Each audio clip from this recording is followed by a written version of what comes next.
Garde à vous !» Les enfants s'arrêtèrent tous, confus, à cette explosion venant de leur primaire. Le brouhaha d'une douzaine de langues et les gazouillements, ronronnements et sifflements de dispositifs variés laissèrent place à l'écho solitaire de membres bipèdes frappant le sol dur à travers des bottes de combat humaines. Il marcha vers le pupitre avec une précision mécanique, puis scruta l'auditorium en attente, son visage humain notoirement impénétrable, totalement immobile, sauf pour ses yeux balayeurs, comme s'il était dans la phase terminale d'une piqûre de mouche gorgone riparienne. « Marine humain », répéta un traducteur de bureau à faible volume, traduisant même le ton émerveillé du jeune mâle félide. Les yeux de l'humain se dirigèrent vers la source, puis vers l'enfant, qui libérait maladroitement ses griffes, involontairement enterrées dans le polymère de son bureau, même s'il se figea, les yeux écarquillés sous le regard silencieux de l'humain. Enfin, il libéra sa main et détourna le regard en appuyant rapidement sur le bouton de texte seul du traducteur. « Marine humain », répéta l'humain. « Ou frikira, c'est correct. Et attention signifie se tenir droit. » Plusieurs étudiants se levèrent. Puis lentement, tous ceux qui avaient des membres de support articulés firent de même. « Je suis sûr que l'Académie a ça quelque part dans le programme. Peut-être qu'on pourrait travailler là-dessus le semestre prochain. » L'humain lança avec ironie. Il se tourna vers le primé et formula une question silencieusement. Le primé répondit par un seul doigt levé.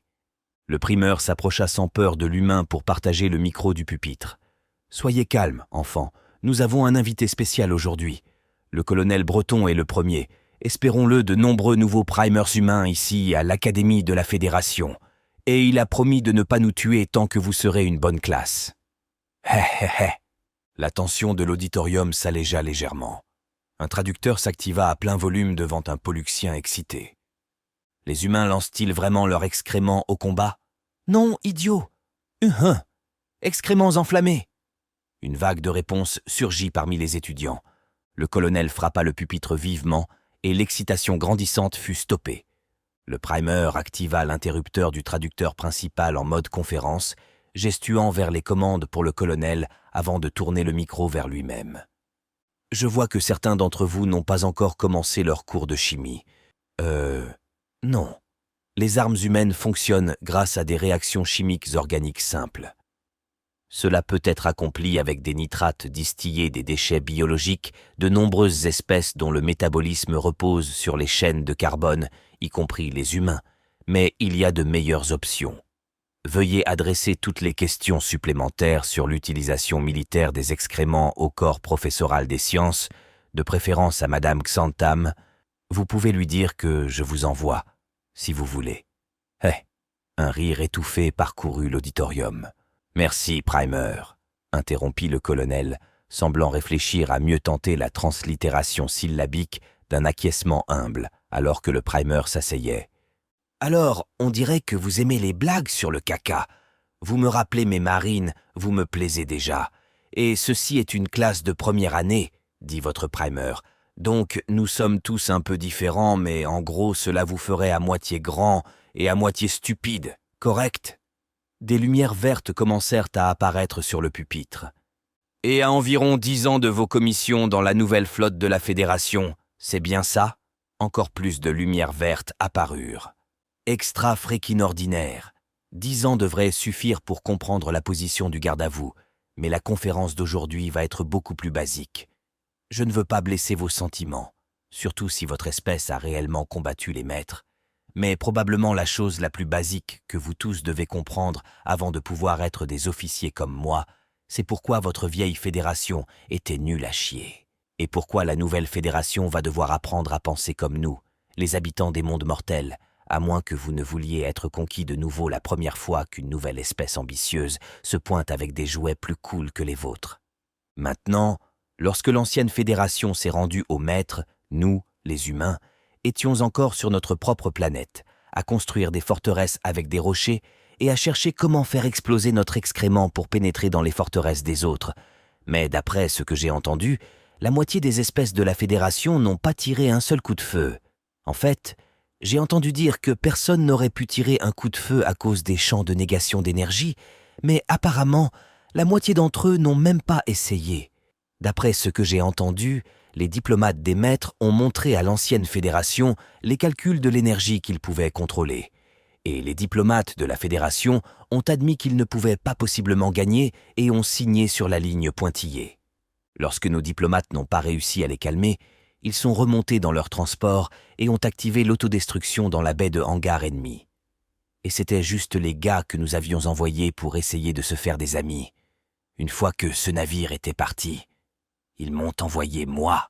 Dans les 10 prochaines années, certains des individus, et des esprits de ruche, selon le CA, les plus intelligents vont vous enseigner beaucoup de choses compliquées que les humains ne savaient même pas avant la guerre. Mais le savoir n'est qu'un outil. Un outil n'est qu'une arme entre les mains d'un guerrier. On dit que nous avons gagné la guerre parce que nous sommes trop stupides pour qu'une espèce intelligente puisse nous prédire. C'est faux. J'ai tué un très grand nombre de personnes stupides, et c'était à la fois facile et satisfaisant. Les humains ont gagné la guerre et libéré votre fédération parce que nous sommes un peuple de guerriers, et quelle que soit la situation, nous vous attaquerons partout. Personne ne peut être fort partout. La simple violence de l'action, mes jeunes alliés, c'est ce qui fera de vous un officier réussi dans une situation de combat.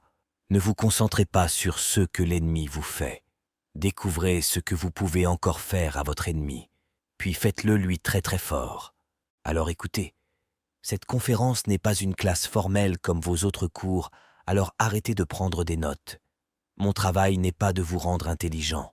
Mon travail est d'essayer de vous montrer une façon d'être qui fait de vous un guerrier, afin que, un jour, lorsque cette marine de la Fédération sera prête à tenir la ligne avec les humains contre le prochain grand méchant, vous comprendrez ce qu'il faut faire. Alors, je vais juste vous raconter une histoire. Il n'y aura pas de test. Écoutez simplement. Essayez de l'imaginer.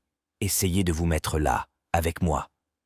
C'était il y a 20 ans, au début de la guerre. Les humains étaient une espèce à un seul système sans voyage supraluminique. Nous ne savions pas que la Fédération était ici, et nous n'avions jamais quitté notre système auparavant. Les maîtres sont juste apparus, et ont dit que nous serions maintenant des esclaves. Ils ne voulaient même pas nous dire ce qu'ils voulaient. Les esclaves n'ont pas besoin de savoir, ils ont juste besoin d'obéir. Après 3 jours à essayer de les amener à énoncer une sorte de demande sur laquelle peut-être nous pourrions compromettre, notre délégation de paix a fait exploser leur navire consulaire. L'éclair a illuminé le grand jour du Sahara, nous ne savions même pas ce que nous avions vu. Tous les gouvernements qui savaient qu'ils avaient pris contact gardaient encore le secret du peuple. En fait, c'est une partie que vous pourriez réellement vouloir noter. Les politiciens cachent toujours quelque chose. Toujours. En tout cas, j'étais juste un second lieutenant lors de mon premier tour de service. Nous nous chamaillons encore un peu sur terre, voyez-vous. Cela peut être un pour tous et tous pour un quand des étrangers attaquent. Mais juste entre vous, moi et les autres 20 milliards d'humains, les Russes sont toujours un peu embêtants. Nous les expulsions de ce pays désertique que nous voulions utiliser pour construire un port. Si l'un d'entre vous est un expert de la terre, il s'appelait la Libye, il fait maintenant partie de la Confédération du Sahara et du Sahel. Ma division venait de réaliser la première insertion orbitale à grande échelle de l'histoire humaine. Le vieux Ivan pensait qu'il verrait peut-être un groupe de drones ou 2 et peut-être une force opérationnelle interarmes de marine et une brigade aéroportée dans 1 semaine ou 2 et sur la côte bien sûr. Eh bien, nous avons pensé que plus tôt nous lui mettrions un coup de poing au visage, plus vite il arrêterait de penser à des moyens de contrer notre prochain mouvement, et il ne savait pas quelle était notre capacité orbitale, pas même de la moindre fraction. Donc nous avons pensé qu'il serait drôle de larguer 20 000 sales méchants et 100 000 impacteurs cinétiques derrière ces lignes, juste 2 heures après l'expiration de notre ultimatum. Ce n'était pas seulement pour gagner un concours de celui qui pisse le plus loin dans le désert. Voyez-vous, il s'agissait de déployer quelque chose qu'ils n'avaient jamais vu avant pour les surprendre. Cela fait peur à l'enfer aux gens normaux lorsque vous jetez tous leurs plans par la fenêtre et les forcez à s'adapter à quelque chose de totalement nouveau. Maintenant que j'y pense, nous faisions probablement étalage pour les maîtres aussi, espérant qu'ils croiraient que nous pourrions faire la même chose sur d'autres planètes, même si c'était notre premier rodéo, même sur notre propre planète. Je suppose qu'ils ne l'ont pas cru, mais ils ne referont pas cette erreur. Donc, nous avions les Russes exactement là où nous les voulions. Mais lorsque ce navire consulaire a explosé et que les maîtres ont ouvert le feu sur la terre, nous avons su tout de suite que ce n'était ni l'un ni l'autre de nos pays qui tirait. Les coms ne fonctionnaient pas, le GPS ne fonctionnait pas, les nouveaux fusils laser chauds auraient tout aussi bien pu être des pistolets nerfs. Heureusement, ceci était juste pour le combat anti-drone et nous avions encore des balles en plomb. Alors nous avons pris l'initiative et nous avons envoyé des patrouilles dans la zone de l'explosion sous un drapeau blanc, juste un morceau de tissu.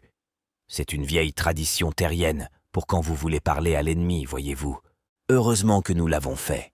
Nous venions juste de prendre contact avec les Ruskies lorsque les maîtres ont atterri un vaisseau à Ground Zero.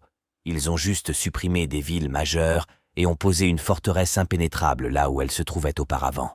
Ils ne sont pas très forts dans le domaine du combat au sol. Eh bien, vous étiez gouverné par eux. Je suppose que vous connaissez leur manière mieux que les humains n'ont jamais eu à le découvrir. Avec personne d'autre vers qui se tourner qu'eux, je suppose qu'ils ont pensé que leur prise de contrôle serait juste la nouvelle normale pour les gens ordinaires. Et s'ils pouvaient commencer par le faire aux 2 meilleures armées sur Terre, alors qui d'autre essaierait de les arrêter? Maintenant, j'ai dit que je n'aimais pas les Russes, et c'est le cas. Mais je dirais une chose pour le vieux Ivan. Ils ne sont pas sophistiqués. Leurs chars sont alimentés au diesel et ont des sauvegardes mécaniques pour toute l'hydraulique. Ils n'ont pas strictement besoin de l'électronique pour combattre. Ne vous méprenez pas. N'importe quel fantassin américain avec une boîte d'essence et un briquet pourrait les faire cuire dans ce char. Mais pour notre première tentative aveugle de percer un point fort alien, nous étions contents d'avoir des canons de 125 mm qui pouvaient encore atteindre l'objectif. Vu que nos Javelin 3 étaient presque hors d'usage, sans guidage électronique, nous devions les préparer pour un tir direct et un déclenchement par impact et nous en approcher de près. Ils pensaient que nous serions coincés dans le désert avec personne et rien d'autre qu'eux pour nous maintenir en vie, et qu'en 1 semaine ou 2, sans réapprovisionnement ou ordre ou aucun moyen de résister, nous viendrions ramper pour supplier de vivre, à n'importe quelle condition. Garçon, voilà une espèce qui ne comprend pas l'importance de la reconnaissance. Un grand général humain a un jour dit « Si vous ne connaissez ni l'ennemi ni vous-même, vous succomberez dans chaque bataille. » C'est ça les maîtres pour vous. Qui se donne un nom comme ça? Vous ne pouvez pas être un maître s'il n'y a pas d'esclaves. Et ça a pris du temps. Mais il n'y a plus d'esclaves sur Terre désormais. Nous sommes venus ramper, c'est vrai. Nous l'avons fait dès la première nuit. Nous nous sommes approchés dangereusement et avons creusé profondément avant de signaler pour les chars et l'artillerie. Et cela a pris toute la nuit, mais nous avons ouvert ce vaisseau. Personne ne peut être fort partout. Ils ne peuvent pas avoir leurs boucliers qui arrêtent leurs propres armes de tirer. Ils ne peuvent pas évacuer la chaleur s'ils n'ont pas une ventilation quelque part. Et ils ne peuvent certainement pas fuir pour leur vie si leurs moteurs poussent en arrière sur leurs propres boucliers. Ils se sont retranchés aussi longtemps qu'ils ont pu. Ils ont même arrêté de tirer en arrière et ont essayé de nous laisser nous épuiser. Mais nous avons juste traversé leurs boucliers et avons sorti les lances de découpe. C'est là qu'ils ont paniqué. Lorsque la première équipe de brèche est entrée dans le vaisseau, ils ont essayé de décoller. Bam! Ce magnifique char russe a placé un obus flèche de 125 droit dans leur arrière-train. Toute l'unité du moteur a explosé. J'ai dirigé tout mon peloton à travers leur section d'ingénierie en flammes. C'était la panique. Tout le monde a un plan jusqu'à ce qu'ils se fassent frapper au visage les enfants. Ils ne savaient plus quoi faire. Ils n'ont pas scellé leurs compartiments. Ils n'ont même pas distribué leurs armes légères. La plupart des salauds ont essayé de se cacher de nous. Heureusement pour eux, nous nous sommes finalement calmés et avons décidé de prendre quelques prisonniers. Cette première bataille était le début de la fin pour eux. Il a fallu 2 ans à notre planète entière travaillant ensemble, même les Russes, que je déteste admettre, mais eux et les Chinois étaient assez doués en ingénierie inverse, presque aussi bons que mon pays à construire des trucs pour qu'ils les rétro-conçoivent. Mais en 2 ans, nos vaisseaux de largage pouvaient atteindre quelqu'un à l'extérieur de notre système natal. Il a fallu 10 autres années pour y arriver réellement avec notre version de contournement de la propulsion sans électronique, mais ils ne nous ont jamais vus venir. Nous n'étions guère plus que quelques petits morceaux de métal dans le vide. Il n'y avait pas grand-chose à détecter. 12 ans dans la guerre, nous avons atteint cette planète. l'ancienne et à nouveau capitale de la Fédération. Désolé si certains d'entre vous étaient là pour ça d'ailleurs. Pendant les premières semaines, nous pensions que c'était le monde natal des maîtres, souvenez-vous, avant que nous capturions notre premier noyau de traducteurs. Mais le reste appartient à l'histoire. Nous vous avons trouvés et vous avez découvert qui nous étions.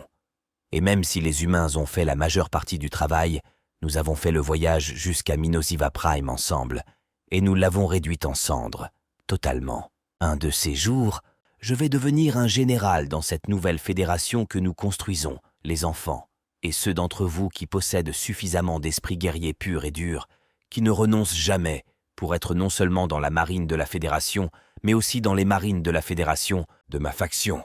C'est ce que je suis. Maintenant, vous avez 10 ans pour nous montrer qui vous êtes. Ça commence maintenant. Classe, garde à vous! Rompu!